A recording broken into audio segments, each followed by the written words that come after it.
setelah sekian lama sebelum ni ada orang tanya dengan Zik, kat mana Zik buat cover meter yang style macam ni? Meter dah cantik-cantik dah letak dekat atas ni pakai CAG, tapi alah hai Zik, takkan tak ada letak cover dengan wire-wire berserabut macam ni. Sebenarnya sebelum ni Zik custom cover meter ni daripada Honda, jenama Seeker lah. So Seeker tu Zik custom dia punya tapak, sebabnya kalau ikutkan Seeker dekat tepi dia ada dia punya kuah dia, tak boleh nak masuk kat dalam IV. Jadi Zik beli yang tu, Zik buat tapak dia, tapi tapak tu pun tak berapa nak sempurna. Pergi pula hantar dekat Zik Garage, sebabnya ramai yang tanya Zik mana dapatkan cover meter 3 beradik ni. Zik Garage buatkan satu mold. Inilah dia hasil dia, rupa dia, di mana dia terus siapkan yang ini carbon fiber ori, dan lagi satu ada juga produk iaitu black gloss. Jadi korang ada dua pilihan yang korang boleh pilih. Style dia punya design je yang memang Zik suka 3 beradik ni adalah disebabkan dia punya pandangan dia yang menyengit. Dia bukan straight. Kadang-kadang kita akan jumpa 3 beradik dia nampak straight meter ni, tapi yang ini dia menghadap ke driver. Flow tu cantik lah, ulang dia memang handsome dia cakap. Macam mana Zik nak nyorokkan wire? Okey, untuk yang macam ni, Zik punya cara nyorok wire ekstrim sikit disebabkan Zik tebuk dashboard ni.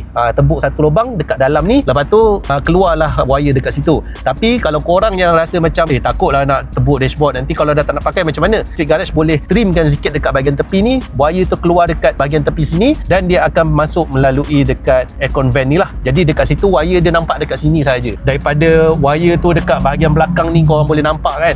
Zik suggestkan untuk wire tu keluar di bahagian tepi ni dan masuk di bahagian aircon vent. Jadi itulah dia. Kalau korang nak tahu pasal harga dia untuk carbon fiber ataupun untuk black gloss, korang try DM dekat Zik Garage.